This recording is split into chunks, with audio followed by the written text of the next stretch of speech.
አሰላሙ አለይኩም ወራህመቱላሂ ወበረካቱ። ውድና የተከበራችሁ የፍቅር ጎጆ ቤተሰቦች እንዴት አደራችሁ? እንዴት ዋላችሁ?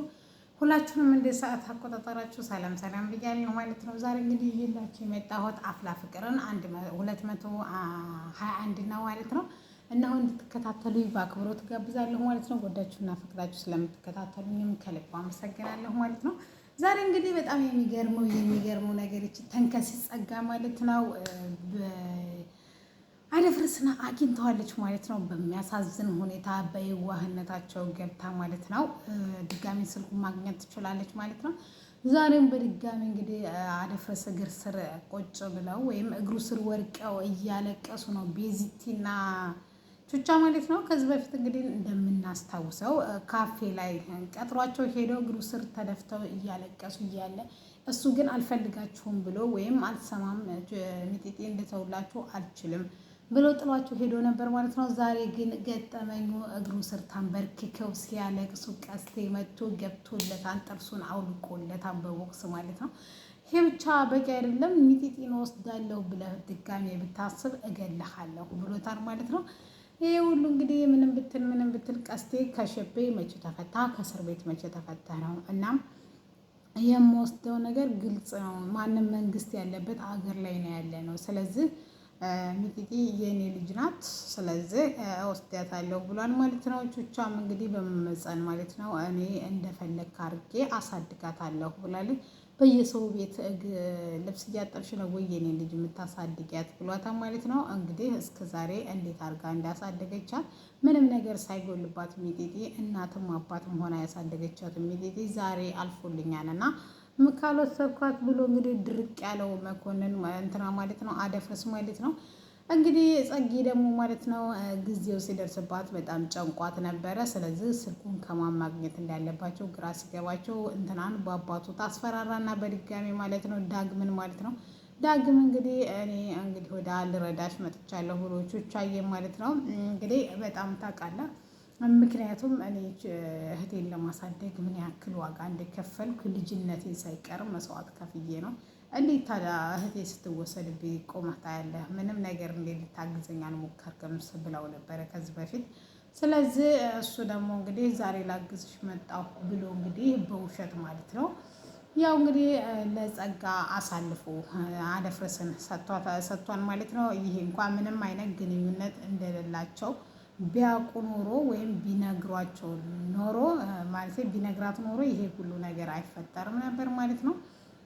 ነገር ግን ቀስቴ በጣም ተብሳይቷን ቹችዬም እንትናን ቤዚቲም ሳትቀር ማለት ነው እንደዚህ ማድረጉ ፈጽሞ ስህተት እንደሆነ ይሄም ማድረግ እንደሌለበት ይሄም ባደረገ ቁጥር ለሚጢጢዬን የሚወስድባት ቀንና ሰዓት እየቀረበ እንደሆነ ቢነግሩትም ነገር ግን ፉንቃ ወይም ፍቅረኛው እንደዚህ እየሆነች እያለ ምንም መታገስ እንደማይችል ነው ማለት ነው የነገራቸው ማለት ነው። ይሄንንም በማድረግ እንግዲህ ምን እንደሚጠበቅ ማለት ነው በጣም ያሳዝናል፣ በጣም ይገርማል ማለት ነው። ይሄን በማድረጉ በጣም ከባድ ነው፣ ግን ደግሞ ይገባዋል ማለት ነው። ምክንያቱም እስከዛሬ ስትለፋ ብዙ ነገር ስታይ ስትጨነቅ ከርማ ዛሬ መጥቶ ድንገት ልጅን ወስዳለሁ ማለት በጣም ከባድ ነው ማለት ነው። የማይታሰብ ነገር ነው ጋይስ ማለት ነው። እንግዲህ ቤዚቲ ምን ማድረግ እንዳለባት ግራ ገብቷታል ማለት ነው። አይ ጉድ ምን እናድርግ እየተባለ ነው ማለት ነው። ነገር ግን ቹቻዬ ፈጽሞ ሚስጥር አድርገዋለች ማለት ነው። ምክንያቱም እህትሽ እንዳትወሰድ ያደርጋለሁ፣ ነገር ግን ለእኔ ባሪያ ሆነሽ ወይም የምልሽን ሁሉ እንድታረግልኝ እፈልጋለሁ ብላ ጸጋ እንዳለቻት አልነገረቻትም ማለት ነው። ስለዚህ ብቻዬን መሆን እፈልጋለሁ እያለ ብቻዋን በሀሳብና በጭንቀት እንግዲህ ስትብሰለሰል ስታስብ ስትጨነቅ ነው የምትለው ማለት ነው። ይህም በጣም ልብ ይሰብራል ማለት ነው።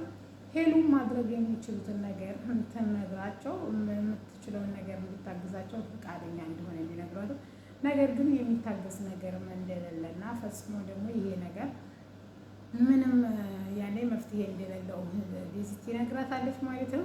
እንግዲህ ያሬድን በራሱ መንገድ ለማጣራት እየሞከረ ነው ማለት ነው። ሞኬ እንግዲህ ከጸጋ ልም ያለ ፍቅር ገብቶለታል።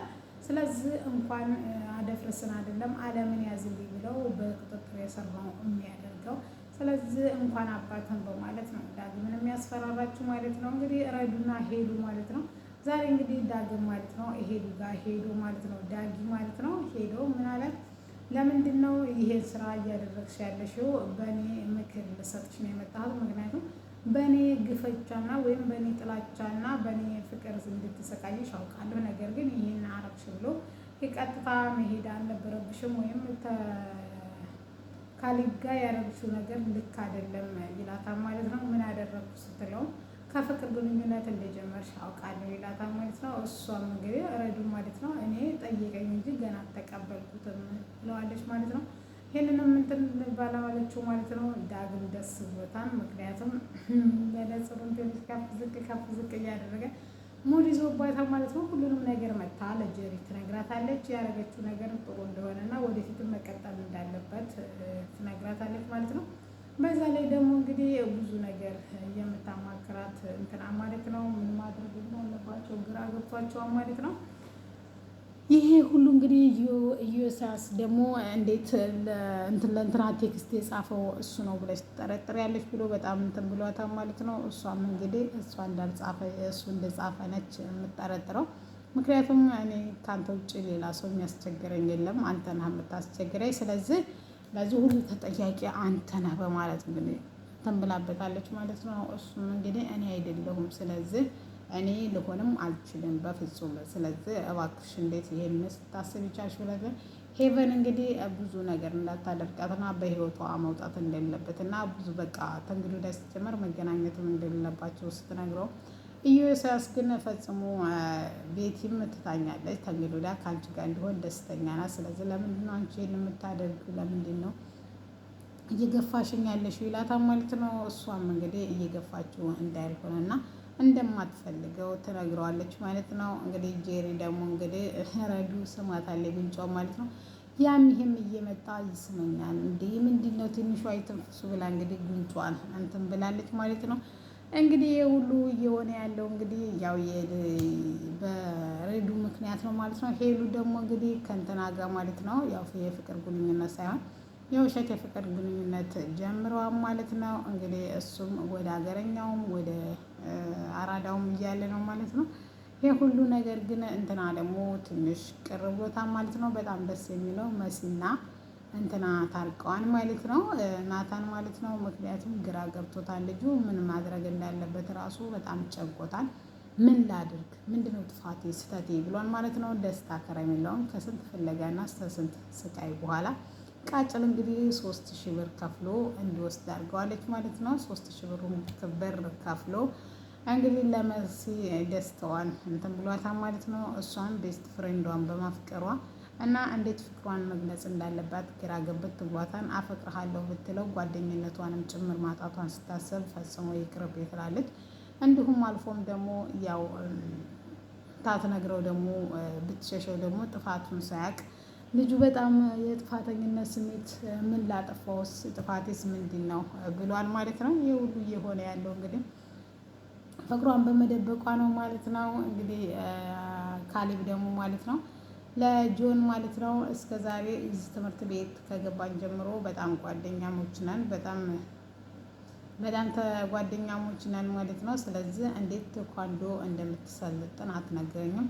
እኔ ሲጀመርም ሳንጃው አንተ እየመሰልከኝ ነው ይለዋል ማለት ነው። እንዴት እንደዚህ አልክ ሲለው ምክንያቱም ናታንን እየደበደብኩ የነበርከው አንተ ነህ፣ ተደጋጋሚ ቴክስት አይቻለሁ። ስለዚህ ቴክስቱን ያው አንተ የኛ ምስጢር የሚያውቅ ነው። ስለዚህ ከአንተ ውጭ ማንም አያደርገውም ሲለው እኔ ይሄን ነገር ምን እደብቅሃለሁ? ሲጀመር ለምን ብነግርህ ደስ ይልሃል እንጂ አይከፋህም። ስለዚህ ልደብቅህ አልችልም ብሎታል ማለት ነው።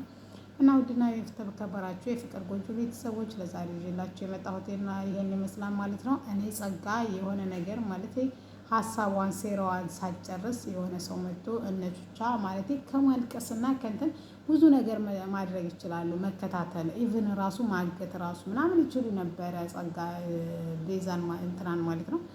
እሱን ነገር ማድረግም አልቻሉም።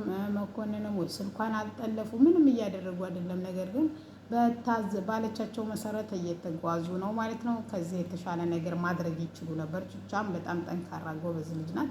ስለዚህ ለእናቷ ላይ ቁጭ ብሎ ከማልቀስ ወደ መፍትሄው መሄዱ መልካም ነው ብዬ በግሌ አምናለሁ። ስለዚህ እንዴት አድርጋ እህቷን ማስመለስ እንዳለባት ታውቃለች ብዬ አምናለሁ ማለት ነው። ለዛሬ ይዤላችሁ የመጣሁት ይሄን ይመስላል ማለት ነው። ስለዚህ ቤዚቲና እንግዲህ የያሬድ ቹቻ ጸጋን ማሸነፍ ከቃታቸው እውነት በጣም ነው እንትን የሚለው ደግሞ ለተንኮል መልካም ነገርም እኮ ይሳካል ቶሎ እንኳን ተንኮልስ እየተሳካላት አይደል? ስለዚህ ደፋ ቀና ብላውን እንግዲህ እንደሚያሳኩት ተስፋ አደርጋለሁ። እንግዲህ ተገናኝተዋል ማለት ነው። በስልክ እያወራት ነው። ምን ይላት አደፍርስ ይስማማም በሀሳቧ በጸጋ ወይስ አይስማማም የሚለውን ኔክስት እናያለን ማለት ነው። ለዛሬ ግን እዚህ ጋር ጨርሳለሁ። ወዳችሁና ፈቅዳችሁ ስለምትከታተሉ ከልብ አመሰግናለሁ። ሰላም አለይኩም ወራህመቱላሂ ወበረካቱ።